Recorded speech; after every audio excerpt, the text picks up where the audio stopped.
Yeah. All right, so we're joined from Huntsville, Alabama by project manager at Peopletec there, Nicole Petite. We thank you so much for joining us. We're in the Information Technology Career Cluster, and I've got a room full here with me at Velma Jackson High School.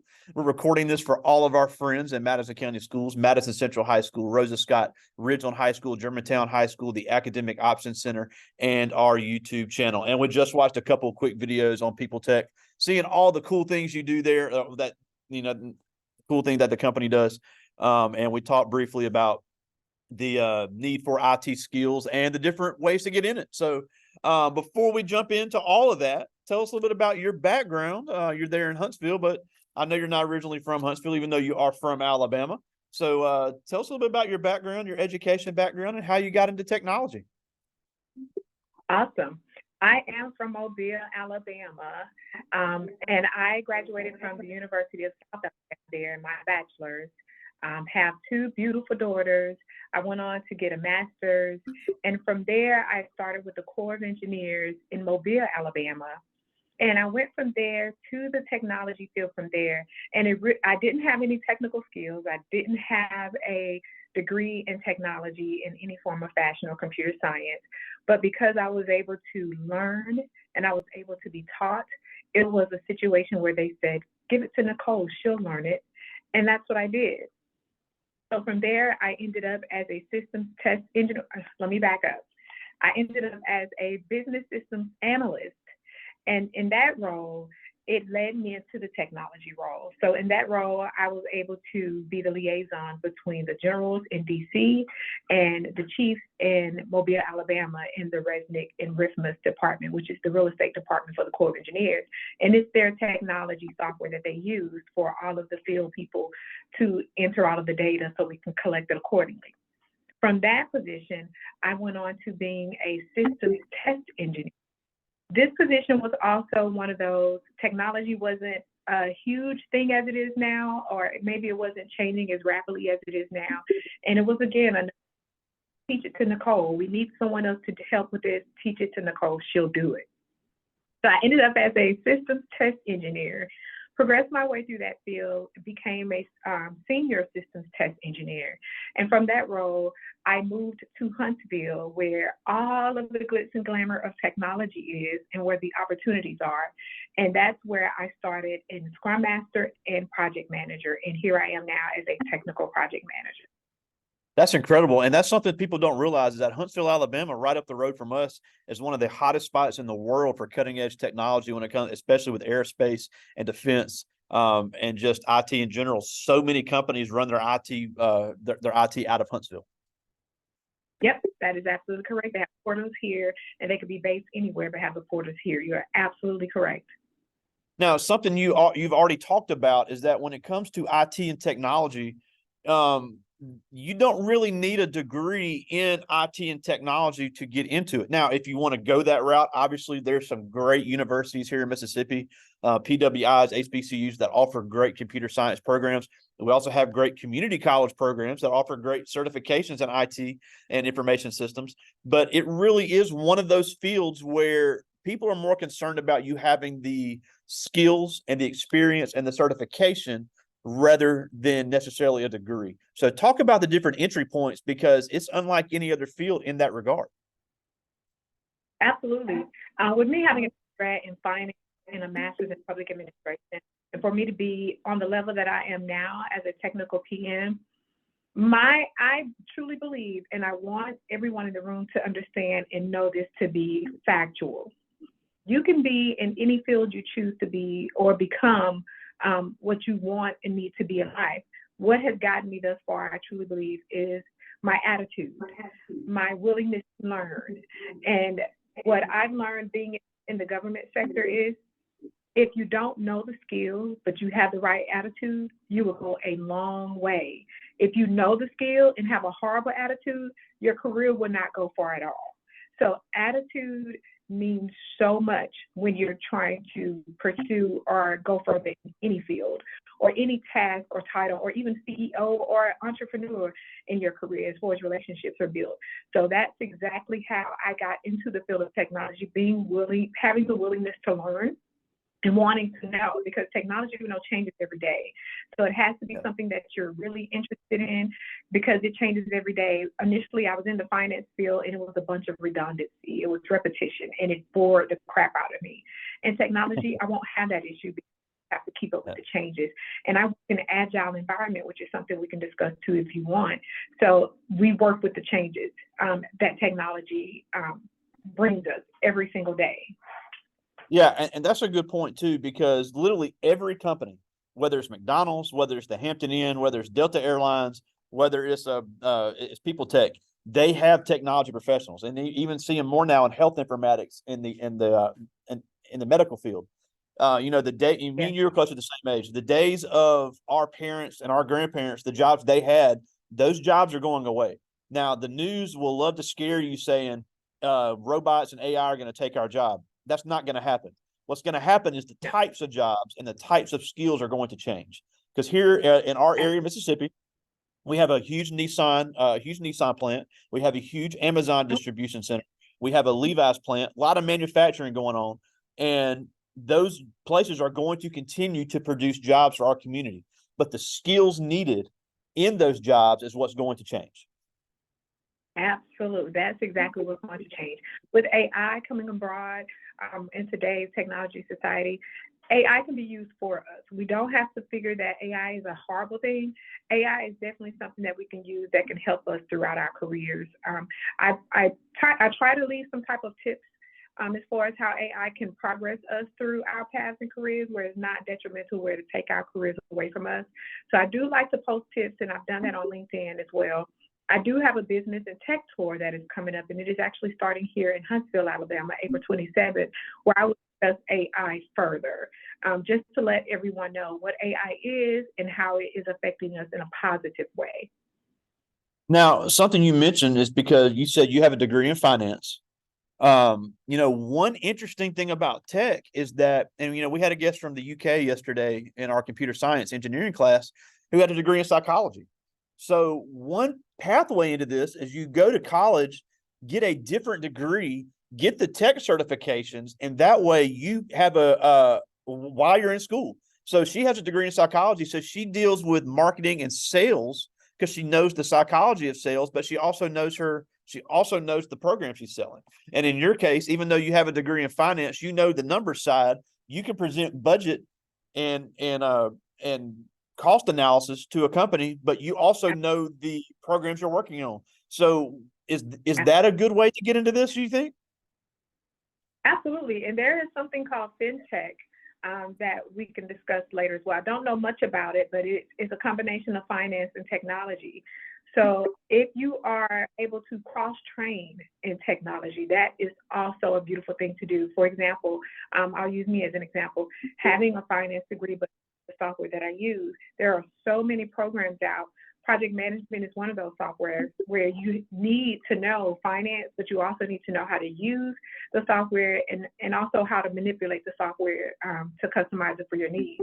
So having those different degrees and being able to cross-train because of your original task or your original expertise in what your degree is in is always good. In technology, what I have learned, or in my experience, what seems to come to play is as long as you have some degree, it shows some type of discipline. My daughter currently, she's graduating in May. She decided to take my route, but she's getting her degree in cybersecurity, but she's also pursuing her Security Plus certification to have that before she graduates. So if any of your students are willing to go get this certification, they can start in the field with the certification and continue their careers as far as getting a full degree, a BS in not chemistry, but in anything. So if they're just unsure at this moment, there's so many certifications they can go for. They can practice and see if it's something they enjoy. I mean, they have certifications now. You don't even have to code anymore because that's being done for you. Wow. AI. Yes. So, and they're using it professionally. Again, this is another way where AI works to your benefit and not against you if you use it that way. So we have developers using AI currently to help code. So there are no code software and certifications that you can go after that still puts you one in cybersecurity or in technology. And you can do that now they can do that while they're getting their associate's degree and start working in that experience and then pursue their bachelor's degree in the process. It's a beautiful thing. That's incredible. Now, another way into this, which I like to make people aware of, is right now, when it comes to getting cutting edge technology certifications, is the military, in particular the Air Force, Space Force. I think the kids here in military, and they automatically think I'm going to kick down doors and blow things up, because you see that in the movies. And obviously, if you want to do that, they can find a place for you. But when it comes to getting cutting edge technology certifications, you're looking at maybe 4 or 5 years of military service. You'll fall into a degree, you'll fall into certifications. When you get out, because you have that cutting edge technology experience, you're looking at a 6-figure job. Easily, plus whatever pension you're getting from the government on top of that. So I will always, if they are interested by any means, to attempt to do some research on that process, because it would definitely put you in retirement a hell of a lot earlier. Yeah, and you'll have the military benefits the rest of your life. I mean, and that's just a given. But I think, and that's just another example of, if you want to get into technology, and we have some kids are like, I don't want to do the 4-year college thing. I don't want to put the financial burden on my parents. I don't want to take classes I don't really need. This is a field that really could use you, because again, we're not knocking college, because we have some great computer science programs here. But if you want to get into this field, literally every company needs technical people. And you mentioned finance, especially in banking right now, banking software people, because of the always cyber attacks, because of protecting identities of customers, because of the multi-billion dollar servers you have to protect. Banks are paying people top dollar that can run their servers. Absolutely. And it is very much well needed. And I totally agree. If they're not sure if they want to pursue college, go ahead and apply for the certification and get that certification and get in the field. And that can help you route your way through whatever degree you want to get, if it's even needed at all. So the certification is typically, they're 3 months as far as you can take the boot camp. I also have a Scrum Master certification, I have a Captain certification, and I have the PMP. Those certifications, I went to straight boot camp, which was 5 days. I studied for maybe 3 weeks after that and took the exam. So it's a complete difference from choosing to go to a university for 4 years. So it's definitely an option to take to help them, guide them to where they want to go in the field of technology. Yeah, and like Alabama, Mississippi has a great community college program as well. So we have we have a couple of community colleges here. Within 9 months, you could get a IT certification and already start working in the field. And we have another speaker sometimes that works with our Department of Revenue here in Mississippi. Does not have a finance background, but he is there managing the server that handles a $7 billion budget. So, and I asked straight up, I said, you have a computer science degree from Alcorn? He goes, yeah, but I don't use it.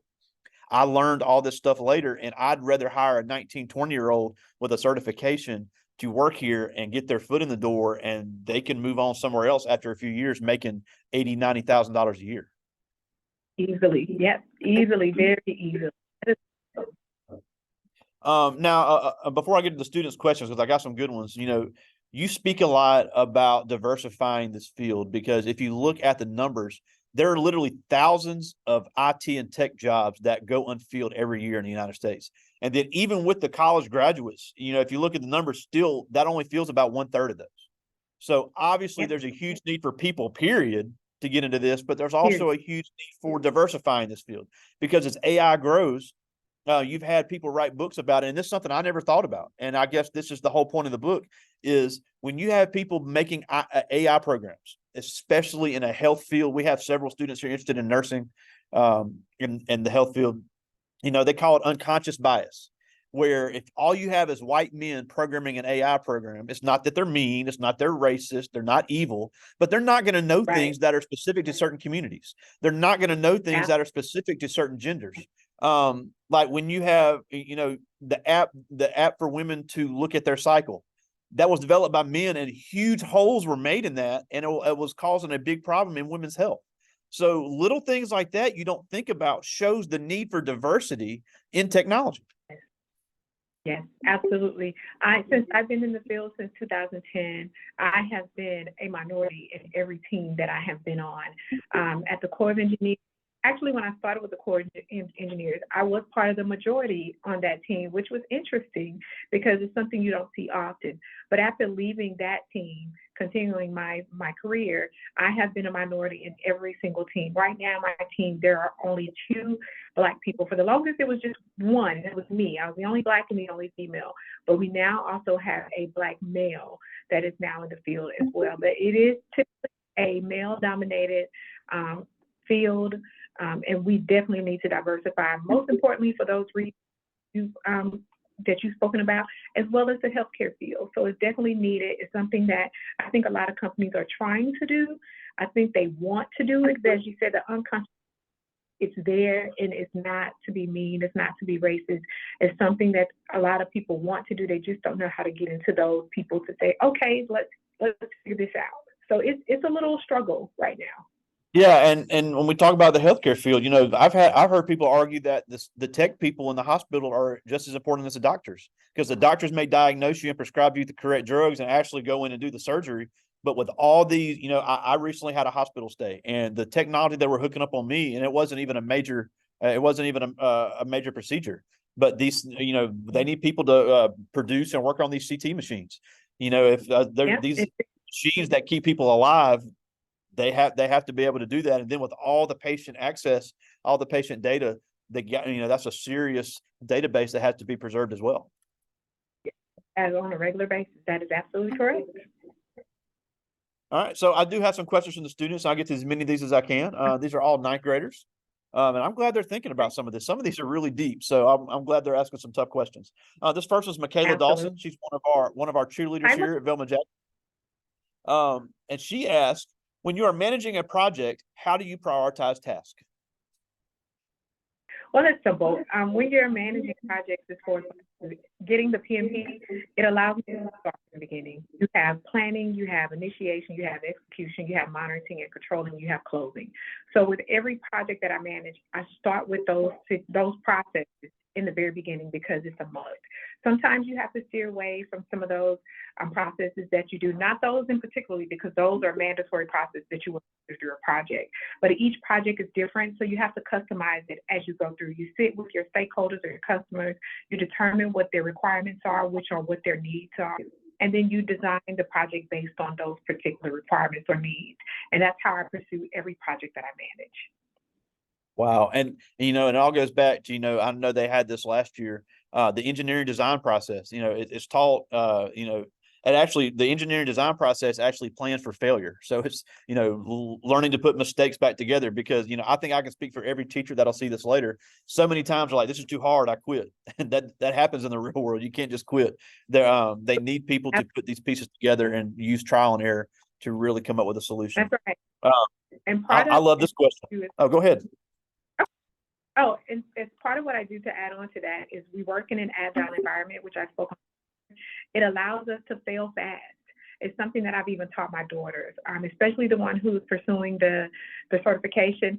She's paranoid, she's scared, she wants to pass, and I told her just go ahead and fail fast. And that's part of working in an agile environment, especially when you're dealing with technology and software.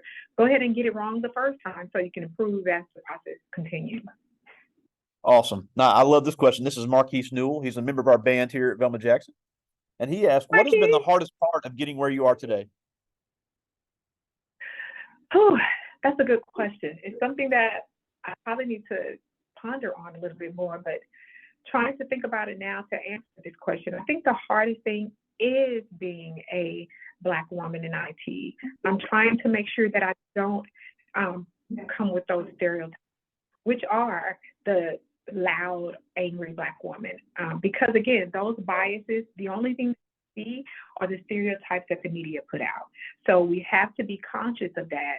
And my attitude is completely different. So that has been a hardest thing, trying to maintain and continue this soft side, but also smart version of myself, instead of going in with a harsh tone or a heavy voice for people to start stereotyping you and pushing you aside, because I stand out in any room I'm in because I am a brown girl. So that has probably been the hardest of it all, is just making sure that wherever I am in the room, that I fit in as far as my attitude is concerned, and don't create more stereotypes, but also make sure that I'm heard. But there's a soft way to speak and to be heard, because again, the advantage is when you walk in a room as a brown person, you're going to be seen. So you don't have to push yourself to fit in or to say this or to let people know that you're smart. They see you. So it's just a matter of you do this calmly. Do not, come up with the stereotypes or show that this is a stereotypical person. And that has been the hardest thing for me personally, just trying to maintain this persona to go against the grain of the stigma of what people say we are. And that's a great segue to this next question. This is Jakeithia Brown, and she asked, Hi, Jakeithia. How do you handle conflict within your team? Calmly. Being in a leadership position is something that I've had to do since 2005, 6, whenever I started in the workforce. So my way of always dealing with technology, be observant. The best thing a leader can do in any type of conflict is be observant. Be observant of body language, be observant of tone, be observant of the things that are being spoken of. And the best thing you can do is listen, not hear. There's a difference between listening and hear. We hear the background now.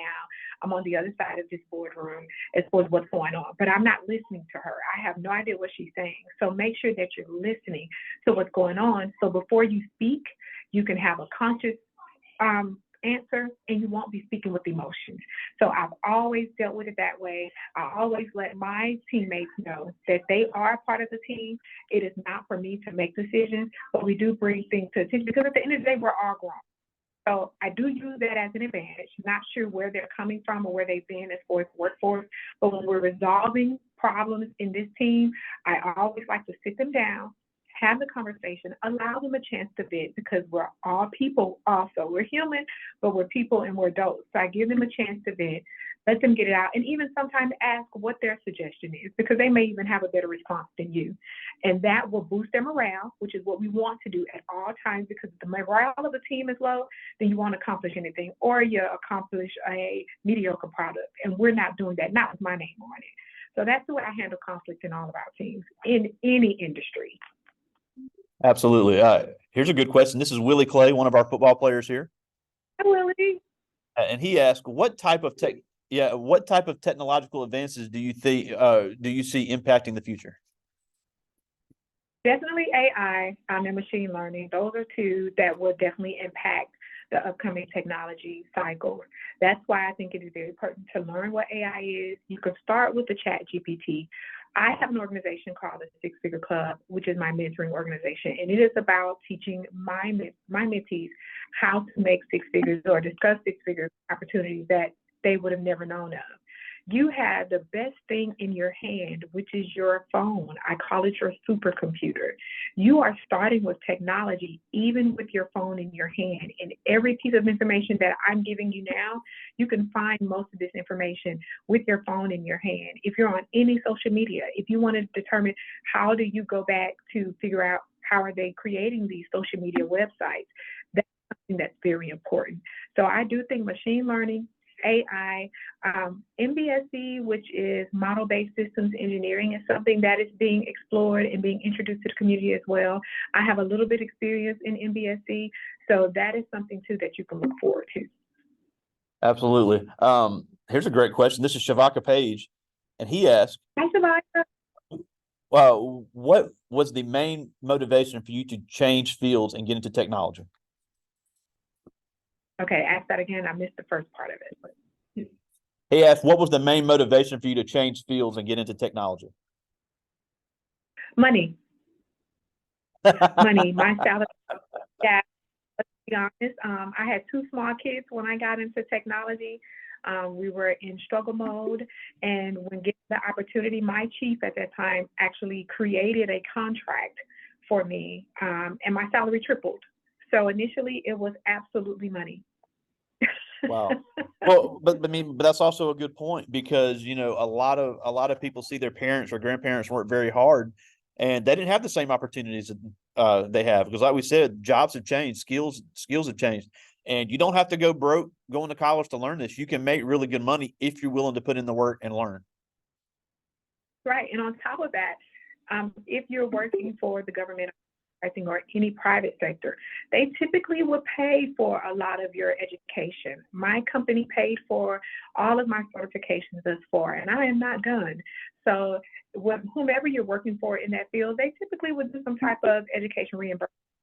Always great to have. Yeah, and or especially, if you get the certification and start working in the field, you can go to school part-time while you're working and getting experience at the same time. Absolutely. Here's a good one. This is Javion Fields, one of our football players here. And he asked, what project have you worked on are you most proud of? Hi, Javion. Well, I can't speak directly of the projects because they are classified information, but they do involve government, what can I say, I'll say some of the helicopters. Oh, cool. Are my best. Yeah. So you'll have to dig a little bit deeper as far as what I've been. That's what I'm doing actually right now. I'm working on some of those. But my biggest accomplishment thus far has been working on a project with the government called Rithmus and Resnick. And it was the real estate software for the government. And it was huge. And I had the great liberties of being able to create a software manually that they hired an entire company to take all of this information from me to design it to be automatic.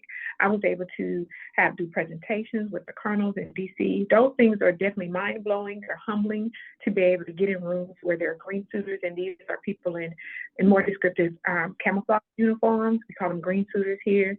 It's very humbling to be able to get in these rooms and explain technology because they don't know this portion of the project. They only know the portion when it comes to time, cost, and scope. So I'm having to educate them on what the technology means in order to process what they're needing to do. So that by far has been one of the coolest projects that I've been on. This one here too is really cool, but it's only so much I can discuss about it. I'm sorry. Oh, I understand. And that's another cool thing about, if you're working in technology, you get to work on stuff nobody else knows about. And then at the end of the day, you get to see the fruits of your labor, to be able to see the cool things that Peopletec does. And that's, for several companies. We have some other friends with Lockheed Martin, and they say they also get to work on the helicopters. And like, man, it's really cool to see I had a hand in the way that was built. So there really are just because you're not flying the helicopter doesn't mean you don't have a hand in making it better and safer. That's right, and that's part of the process. We're updating those. I just left in a ceremony this morning. I was rushing back here to make sure I didn't miss this call. And one of the helicopters was the Chinook. It's something that you can Google, and of course was the Black Hawk behind me. And those are some of the things that we're working on right now. So it's really, really, really cool to see your work in action, even though you sit in a small office or maybe a cubicle throughout the day, to be able to go and do simulations on the product that you're updating or establishing or creating for the first time. It is very, very humbling and kind of makes you a little emotional because it gives you the aspect that knowing that you're creating software that if our fellow men and women that are in the air flying these attack helicopters, if there's a malfunction, it could be up to you as to why it malfunctioned, or if there's a better way to do things, it's up to you as to why that happened. So it's a very humbling and beautiful experience all at the same time to actually see it in action.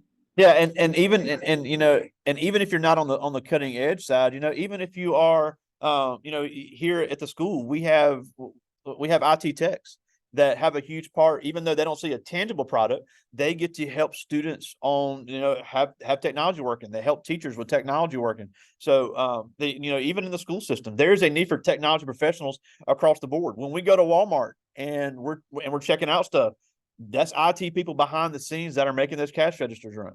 That's right. There really is a place for everybody in the tech field. So I just have one more question for students. Okay. And this is Mariah Harris, one of our dancers and one of our basketball players here. Hi, Mariah. And she asked, how long do you think it would take someone of any age to become technologically savvy? If they're focused, because that is a definite key. If they're focused if they're studying IT and or in the field of IT, I would say 3 years. Okay. I would say 3 years. Wow. I was not expecting that answer, but that's I trust you. Now we're almost out of time, and we thank you so much for fitting us in. I know you got a lot going on. But before we go, tell us briefly about your company, because you are a published author. Mm-hmm. I am a published author. The name of my book is called Focus, Fearless, and Fighting. It is on Amazon, and I think it's a beautiful read. Of course, I'm a little biased to that, but it is definitely how I raised my 2 children, but it's about raising ambitious, productive youth in today's society, especially where social media is raising a lot of our youth, and it teaches us what we need to be doing step by step of the way. It is raw and uncut. So for my students and for the parents that are willing to purchase this, be wary that it is raw and uncut, because I meet my youth where they are. It is not a prim and proper book to read. It is something that I feel is real, raw and uncut, and absolutely how I raise my children today. Right now, I have a senior graduating in cybersecurity, and I also have a 3rd-year medical student. I have 2 girls. Wow. So I've done something right, so I've put it all in the book for one to read. That's incredible. And again, that's 2 fields that really needs diversity. Now, before we go, even though me and you are close to the same age, so I'm not going to tell your age, but they love to make fun of how old I am and that I'm out of touch. They forget that I was a teenager at some point as well. But especially, like we said, jobs and career skills have changed. Why do these kids really need to look into getting into these IT and technical fields because of the changing career trends? Our youth needs to get into it fast. When it comes to our age group, we're not going to be able to keep up with technology at the rate that it is growing. So we need our young minds that will continue to produce the technology that is upcoming. So we're absolutely needing our young minds, a lot of students, to continue to pursue technology, because it's growing faster than we're aging. And so we're gonna need you all. So I definitely recommend continue to pursue it, continue to read up on it. Again, you have your supercomputer in your hand. If you hear a technical word, Google it. Just read what it's about. I mentioned a couple of technical words today. We talked about AI, about machine learning. We've talked about, you said some technical terms as well. Just Google those terms and you'll be surprised how deep that it will lead you on your phone. Instead of being on social media, you'll end up down a rabbit hole discussing something that's technical that you found yourself interested in. But we do need you there, especially the minority of the group, because we're not there. We need to be in these spaces. It's so obvious that when we're around people that look like me, we connect and smile and wink at each other and nod head, because we're not in these circles. So it is definitely a need, one, for our youth to continue to pursue technology, because it's growing faster than we can handle it at my age group. And second, we need to roles, because they are out there. As your professor has said, we need these roles because they're out there, they're not being filled. You can fill these positions and make some good money in the process. Absolutely. Well, again, we thank you so much for joining us today. Nicole Petite, published author, all the way from Huntsville, Alabama, there with Peopletec. We thank you so much for joining us today. Thank you all so much for having me. You all have a great and productive day. See you on the flip side. All right. Talk to you soon, my friend. I'll see you soon. Bye-bye.